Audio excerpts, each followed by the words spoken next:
دوسری بات جو ہے وہ تھوڑی سی بچگانہ ہے. میرے بہت اچھے مراسم ہیں.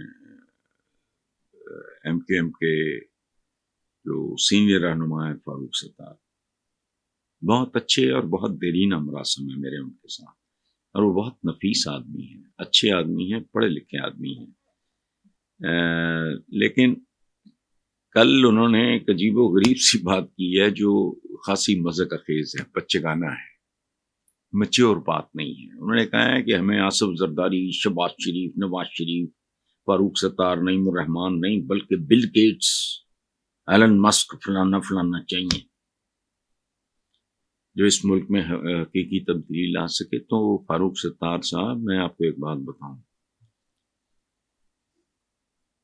ایک خاص انوائرمنٹ ہوتا ہے، ایک خاص ماحول ہوتا ہے، ایک خاص کلچر ہوتا ہے جس میں لیڈرز پیدا ہوتے ہیں، جن میں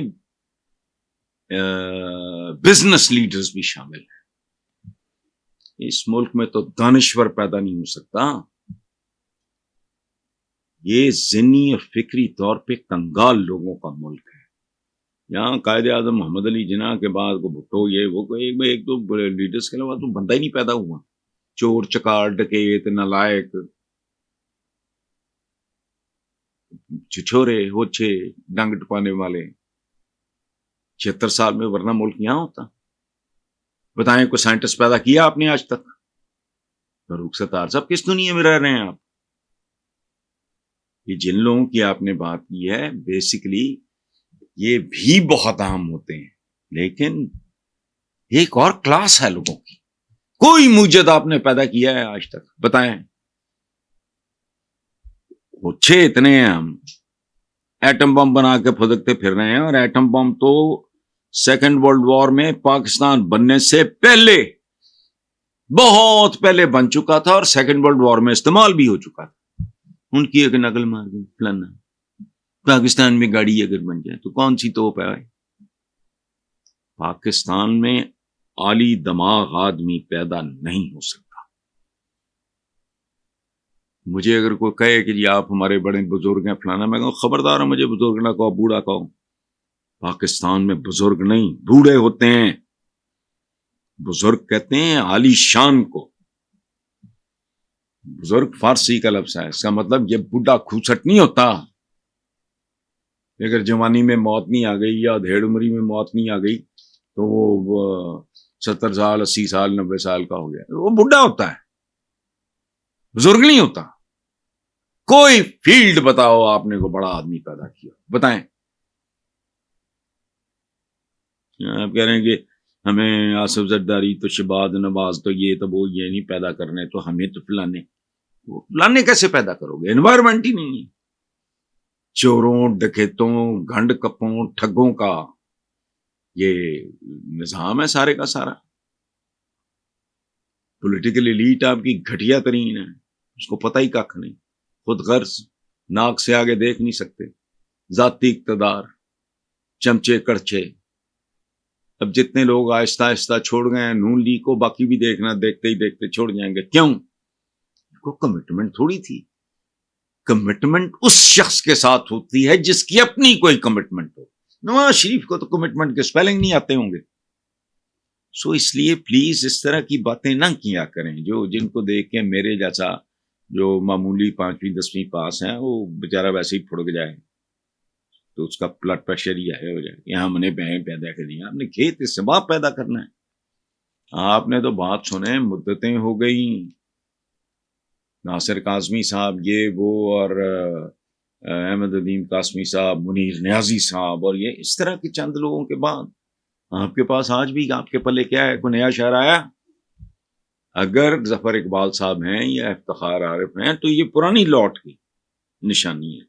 کوئی بتائیں، کوئی شکیب جلالی آیا ہو، کوئی ادیم ہاشمی آیا ہو؟ سوال ہی نہیں پیدا.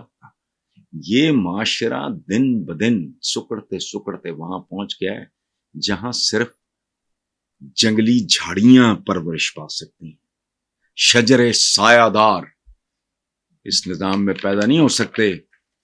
چلیں آج بھی ہر بات، ہر خبر رولنگ ایلیٹ سو کالڈ حکمرانوں کے منہ پہ تھپڑوں سے کم نہیں ہے. لیکن وہ کہتے ہیں نا کہ دو پہیاں کدھر گئیاں صدقہ میری پوشتدہ، ٹیٹوں کا یہی ہوتا ہے. تو جماعت اسلامی کا دھرنا آج چوتھے روز بھی جاری ہے، اور امیر جماعت جو ہیں حافظ نعیم الرحمان، وہ اپنے کارکنان کے ساتھ اس حکومت کے خلاف وہ ڈٹ کے کھڑے ہیں. عوام کو چاہیے اب ان کی خاطر نہ صحیح اپنی خاطر جتنا ہو سکے اس میں اپنا حصہ ڈالیں.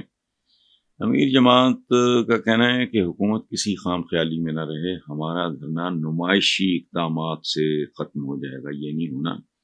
ہم عوام کو ریلیف دلوانے تک ڈٹے رہیں گے، مفہوم یہی ہے. اور اگر حکومت نے بجلی کے بلز، تنخواہ داروں کا انکم ٹیکس اور آئی پی پیز کا مسئلہ حل نہ کیا تو ملک بھر میں دھرنے ہوں گے. نتیجہ انارکی، افراتفری، جو پھر 26-25 کروڑ کی آبادی میں کام شروع ہو گیا تو پھر یہ سنبھالنا مشکل ہو جائے گا. یہ میں مختلف طریقوں سے، میں بھی یہ بات پہلے بھی کر چکا ہوں. اس وقت عوام کا پارا آسمان کو چھو رہا ہے. بہتر ہے کچھ کرو مرو، ریلیف دو، اس کے علاوہ کوئی حل نہیں. اور عوام بدترین پاکستان کی تاریخ میں ڈپریشن کا شکار ہیں آج. اور یاد رکھنا، ڈپریشن کا شکار آدمی کچھ بھی کر سکتا ہے، یہاں تک کہ خودکشی بھی کر سکتا ہے. ابھی زیادہ پرانی بات نہیں، جہانگیر ترین ہمارے جاننے والے ایک سیاستدان ہیں، ان کے سگے بھائی نے، کیا معاملہ تھا اس کا، کسی چیز کی کمی نہیں تھی، خوبصورت آدمی تھا، ینگ تھا. جہانگیر ترین نے بتایا کہ he was baby of the family, darling, everybody's darling، travelling کا شوقین. یہ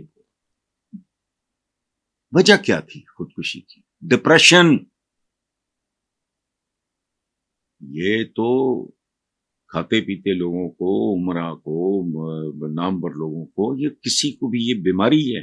اور اس وقت قوم ڈپریشن کا شکار ہے.